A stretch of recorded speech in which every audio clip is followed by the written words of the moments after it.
Hi friends, welcome to பெண்ணே channel. இன்றைக்கி நம்ம வீடியோவில் பார்க்க போகிறது கேசரி ரெசிபி தான் பார்க்க போகிறோம். வீடியோக்குள்ளே போகிறதுக்கு முன்னாடி நம்ம சேனலை சப்ஸ்கிரைப் பண்ணிக்கோங்க, பக்கத்தில் இருக்க பெல் பட்டனையும் கிளிக் பண்ணிக்கோங்க, ஃப்ரெண்ட்ஸுக்கு ஷேர் பண்ணுங்கள். வாங்க வீடியோக்குள்ளே போகலாம். கேசரி பண்ணுறதுக்கு நெய் ஊற்றி முந்திரியை நல்லா வறுத்தெடுத்துக்கலாம்.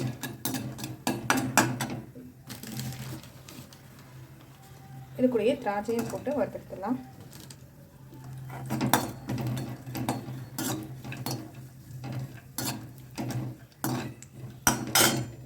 முந்திரியும் திராட்சையும் நல்லா வறுபட்டுருச்சு. இப்போ தனியாக எடுத்து வச்சிடலாம் பாத்திரத்தில். அதே நெய்யில் ரவையை போட்டு வறுத்தெடுத்துக்கலாம். தேவைப்பட்டா இன்னும் கொஞ்சம் நெய் சேர்த்துக்கோங்க.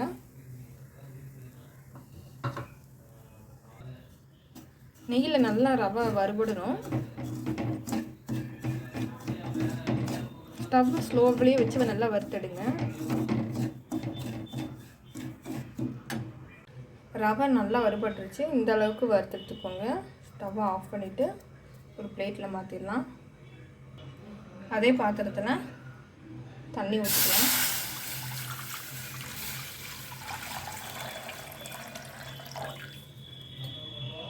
செம்பு நிறைய தண்ணி எடுத்து ஊற்றிருக்கேன். தண்ணி நல்லா கொதி வரணும். அதுக்கப்புறம் தான் வறுத்து வச்சுருக்க ரவையை சேர்க்கணும். தண்ணி நல்லா கொதி வந்துருச்சு. இப்போ கேசரி பவுடர் போட்டுக்கலாம். கலர் எல்லோ கலர் சேர்த்துக்கிறேன். இந்த டைமில் போடுங்க. நம்ம ரவை சேர்த்துன அப்புறம் கலர் சேர்த்தோம்னா திட்டு ஆகிடும். அதுக்காக தான்.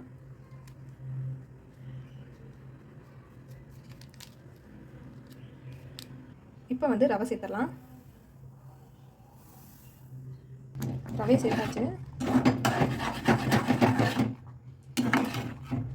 இந்த டைமில் நம்ம சர்க்கரை சேர்த்துக்கலாம். 1 கப் ரவைக்கு 1 கப் சுகர் சேர்த்துக்கலாம். சேர்த்துட்டு நல்லா மிக்ஸ் பண்ணிக்கோங்க. நம்ம சர்க்கரை சேர்த்துக்கிறோம், இன்னும் கொஞ்சம் தண்ணி மாதிரி ஆகும். டைமில் ஏலக்காய் பவுடர் சேர்த்து ஏலக்காய் பவுடர்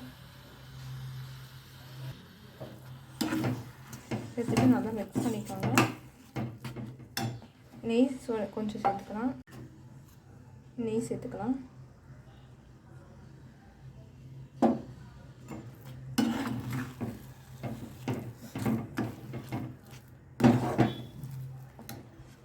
வறுத்து வச்ச முந்திரி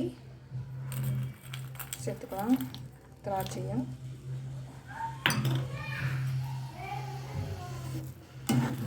அவ்வளோதான். நம்ம கேசரி